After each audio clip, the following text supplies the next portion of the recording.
Friends, welcome back to my channel. और आज की कहानी है एक चमत्कारी बालक की।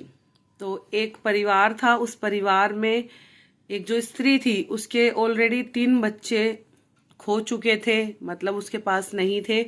और वो एक नदी के पास बैठकर विलाप कर रही थी। और तभी नदी में से एक साधु बाबा प्रकट हुए। उन्होंने उससे पूछा, भाई बेटी क्यों आप रो रहे हो, क्या हो गया? तो उसने बताया कि बाबा ऐसे मेरे 3 बच्चे थे, वो खो गए हैं जंगल में और आज तक वापस नहीं आए हैं, और अब मेरी कोई औलाद नहीं है।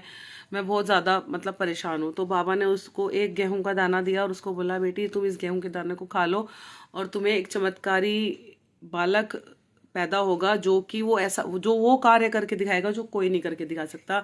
उससे ज़्यादा बलशाली, उससे ज़्यादा तेजस्वी कोई नहीं होगा पूरे गांव में, पूरे आसपास के गांवों में। तो उसने बाबा का आशीर्वाद लेके वो अपने घर गई और कुछ समय बाद उसको खुशखबरी मिली कि शी इज़ प्रेग्नेंट।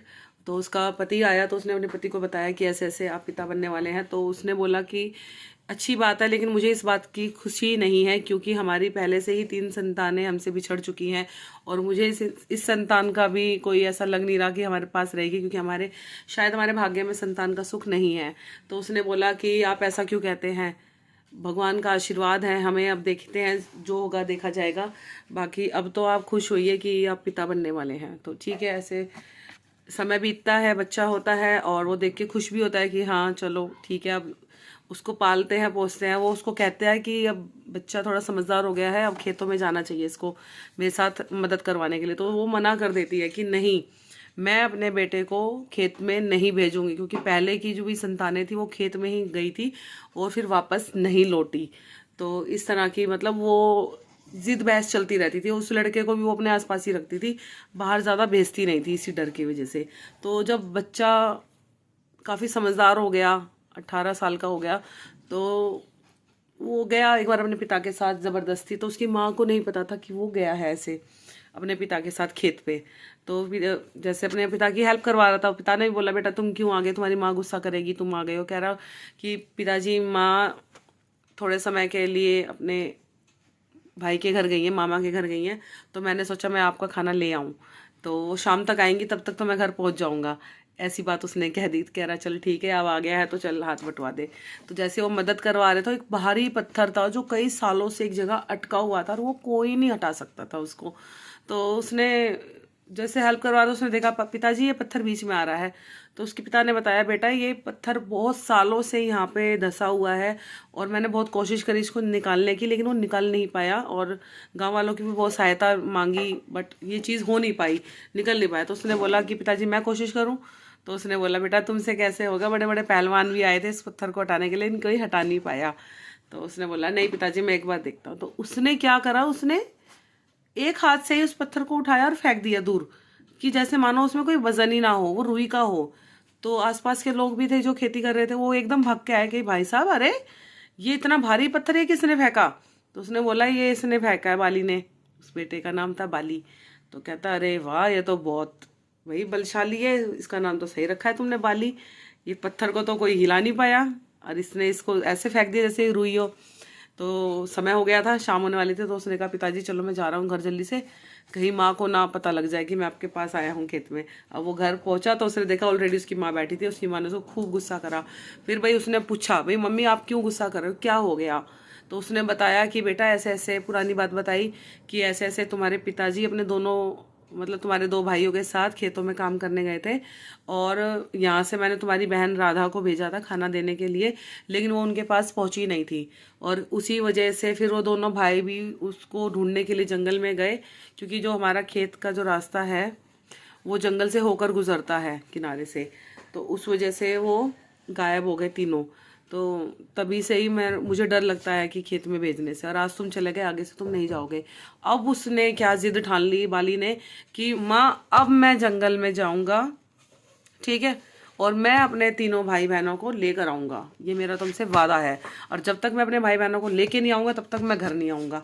अब वो रोवा है, उसे रोका है, वो रुके ही ना। वो कह रहा अब नहीं रुकूंगा, अब तो मैं पता करके रहूँगा कि क्या कारण है जो मतलब मेरे भाई बहन ऐसे गायब हो गए, ठीक है, जो उनका पार्थिव शरीर भी नहीं मिला, अगर वो जीवित हैं तो मैं उन्हें ज़रूर लेकर आऊँगा। तो ऐसी उसने करी, अपनी माँ से जिद बहस और अपना निकल गया। और अब वो जो उनके गांव में एक तलवार बनाने वाला था, वो तलवार बनाने वाले के पास गया तो उसने उससे तलवार बोली कि भैया मुझे तलवार दो, सबसे तेज धार वाली और सबसे अच्छी। तो उसने बोला तलवार। वो हंसने लगा कि तू ऐसा बच्चा, मतलब अभी तो तू बालक ही है, तू क्या तलवार उठाएगा। तो वो उससे भी जिद बहस करने लगा कि मुझे तलवार चाहिए, आपको जितने पैसे चाहिए मैं आपको दूंगा। तो उसने बोला बात पैसे की नहीं है, एक काम कर, वो वहाँ उस कोने में जो तलवार रखी है ना, उसे आज तक कभी कोई उठा नहीं पाया, ठीक है, तो उस तलवार को उठा दे, मैं वो तलवार तुझे बिना पैसों के दे दूंगा। तो उसने वो गया, गुस्सा तो था ही उसमें, और गुस्सा आ गया भैया, वो गया गुस्सा, उसने तलवार उठाई ऐसे जैसे वो कोई खिलौना हो। तो वो एकदम देख के आश्चर्यचकित हो गया, उसकी आंखें फटी की फटी रह गई, भैया ये क्या है, इस तलवार को आज तक कोई नहीं उठा पाया, मैं नहीं उठा पाया, मेरा दादा नहीं उठा पाया, और इसीलिए वो एक कोने में पड़ी है, लेकिन आज इसने उठा ली। और वो चमत्कारी तलवार थी सीरियसली, इसीलिए उसको कोई उठा नहीं पा रहा था। दादा परदादाओं की थी वो तलवारें, तो वो उसको कोई नहीं उठा सकता था। तो जो चमत्कारिक बालक होगा सिर्फ वही उसे उठा सकता था। तो उसने उठाया, वो गया जंगल में। अब जंगल में काफ़ी अंदर गया, उसने देखी कि एक झोपड़ी में लालटेन जली हुई है। वो गया अंदर, उसने देखा कि भाई वहाँ पे ऐसा लग रहा था कि कोई रहता है, लेकिन उस समय था कोई नहीं। तो और किचन में से खुशबू आ रही थी खाने की, कि खाना बना हुआ है, अभी किसी ने ताज़ा खाना बना के रखा है। तो काफ़ी देर उसने इंतज़ार करा झोपड़ी के मालिक का, बट कोई आया नहीं। तो उसने क्या करा, प्लेट बनाई अपनी और खाना खाने लग गया। इतने में ही वहाँ एक बूढ़ा आने लगा। वो बूढ़ा उससे लड़ने लगा, गुस्सा होने लगा कि तुमने, मतलब तुम्हारी हिम्मत कैसे हुई मेरी झोपड़ी में आने की, कैसे तुम आ गए मेरी झोपड़ी में। तो उसने उसको बोला कि ऐसे ऐसे मैं अपने भाई बहनों को ढूंढने आया हूँ, ये वो कह रहा तुझे क्या लग रहा है, तुझे तेरे भाई बहन मिल जाएंगे, नहीं मिलेंगे। तो उसने बोला क्यों, ऐसा क्यों कह रहे हो। उसने बोला क्योंकि मैं एक तांत्रिक हूँ और मैंने तुम्हारे भाई बहनों को कैद किया है, और किसी की मजाल है जो मेरी कैद से किसी को उठा के ले जाए, किसी को बचा के ले जाए। तो उसको आया गुस्सा, उसने उसको खदेड़ा और फिर उसको बाहर एक पेड़ से बांध दिया। वो कह रहा कि मैं, आज अमावस है, आज के दिन मेरी शक्तियाँ काम नहीं करती हैं, वरना मैं तुझे बताता मैं क्या हूँ।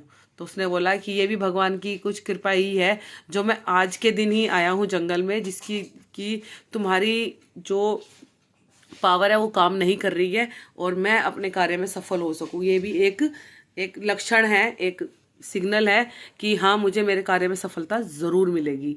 तो ऐसा विचार करा। अब उसने क्या करा, ज़रा सी देर में आंधी तूफान चलने लगा, और जैसे आंधी तूफान शांत हुआ, वो जो पेड़ से बंधा हुआ तांत्रिक था वो पेड़ को घसीटते हुए जंगल अंदर और जंगल के अंदर जाता रहा। अब उसने, अब जैसे थमा सारा वातावरण, तो उसने देखा कि भाई निशान जा रहे हैं पेड़ के। वो गया, भागा भागा उन पेड़ों के पीछे, उस पेड़ के पीछे, और देखा तो क्या वो एक गड्ढे में जा रही हैं। अब वो गड्ढे में उतरा। अब गड्ढे में उसने देखा कि एक महल बना हुआ है, और बहुत आश्चर्यचकित है ये सारी चीज़ें कि धरती के नीचे एक महल बना हुआ है और जहाँ पे तहखाने बने हुए हैं। अब तहखानों में जो लोग हैं वो सो रहे हैं, क्योंकि रात का समय था, सो रहे हैं। लेकिन वहाँ पर दूसरी तरफ एक तहखाने में एक लड़की, सुंदर सी लड़की बैठी हुई है और वो रो रही है। अब वो पहुंचा उसके पास, उसने बोला कि आप यहाँ पे कैसे, ये वो उसने बताया कि ऐसे ऐसे तुम जिसके पीछे आई हो वो एक तांत्रिक है और वो बहुत शक्तिशाली है, बस अमावस वाली रात उसकी शक्तियाँ काम नहीं करती हैं और उसने एक काले राक्षस को अपना कब्जे में करा हुआ है जो कि उसी के मुताबिक ही कार्य करता है। तो उसने बोला कि ऐसे ऐसे, फिर उसने बोला कि तुम यहाँ कैसे आ गए, यहाँ तो किसी आदमी के, इंसान के आने की हिम्मत नहीं है। तो उसने अपने बारे में बताया, ऐसे ऐसे मैं उनका बेटा हूँ और मेरे 2 भाई और 1 बहन है जो खो गई हैं, मैं उन्हीं की तलाश में आया हूँ। तो उसने बोला तुम्हारी बहन का नाम क्या है। तो उसने बोला मेरी बहन का नाम राधा है। तो फिर वो रोने लगी, वो कहने लगी कि मैं ही हूँ राधा, लेकिन तुम मेरे भाई कैसे हो। तो उसने बोला कि जब आप तीनों गायब हो गए थे उसके बाद मेरा जन्म हुआ है। तो वो कहने लगा कि चलो आप मेरे साथ चलो। तो वो कहने लगी कि उसने अपनी शक्तियों से मेरे पैरों को ऐसा कर रखा है कि मैं चल नहीं सकती हूँ, उठ नहीं सकती हूँ। जब तक वो राक्षस और वो तांत्रिक मर नहीं जाते तब तक मैं क्या, यहाँ से कोई भी नहीं निकल सकता है। तो ऐसे ही बस इतनी ही बताई थी उसने, और इतने में ही काला धुआं आने लगा, एकदम बिल्कुल घंघोर धुआं छा गया और वो जो काला राक्षस था वो प्रकट हुआ। फिर उसने उसको बोला कि, वो तांत्रिक ने जैसे उसको राक्षस को आदेश दिया कि ये जो सामने खड़ा है इसे मार दो। तो इतने में उसकी बहन ने बोला कि भैया इसकी, राक्षस की आंखों में ही सारी शक्ति है, इसकी भी और तांत्रिक की भी, आप इसकी आंखों में मत देखना, बस इसकी आंखें फोड़ दो और सब ठीक हो जाएगा। तो भैया उसने, वो चमत्कारी तलवार थी, एकदम उसने राक्षस की आंखों में डाली और उसकी आंखें फोड़ दी, और जैसे उसकी आंखें फूटी वैसे ही वो जलकर भस्म होने लग गया। और जो तांत्रिक था जिसके पास शक्तियाँ नहीं थी आज की रात, वो भी बिल्कुल ख़त्म हो गया। तो उसने एक तीर से 2 निशाने करे, वो तलवार से राक्षस को मारा, और जो बेसुध पड़ गया था बूढ़ा उसको भी उसने मार दिया, क्योंकि वो वापस भी जीता तो फिर वो यही नहीं प्रपंचों में लग जाता, तो इससे अच्छा तो उसको जड़ से ही ख़त्म कर दिया। और अपने उसने सभी जो लोग थे वहाँ पर कैदी थे उन सबको आज़ाद कराया। ना जाने कितने घरों के लोग जो थे वो कैदी बने हुए थे, और वो अपने घर लेके गया अपने भाइयों को और अपनी बहन को, और परिवार पूरा हुआ, परिवार खुश हुआ। और उसी समय वो जो 18 साल पहले जो बाबा मिले थे वो प्रकट हुए, और उन्होंने उसको बोला कि देखा, मैंने कहा था कि मतलब जो मेरे आशीर्वाद से जो तुम्हें पुत्र प्राप्त हुआ है वो ऐसा कार्य करके दिखाएगा जो कोई नहीं कर सकता, और इतना तेजस्वी इतना प्रतापी है ये कि जिसने तुम्हारी 3 संतानों को वापस ले आया है। सब ने ही बाबा साधु बाबा के हाथ जोड़े, उनको प्रणाम करा, उनको धन्यवाद करा, और वो अदृश्य हो गए और परिवार पूरा हुआ बाली का। थैंक यू सो मच की watching my thoughts and my videos. जय श्री राम।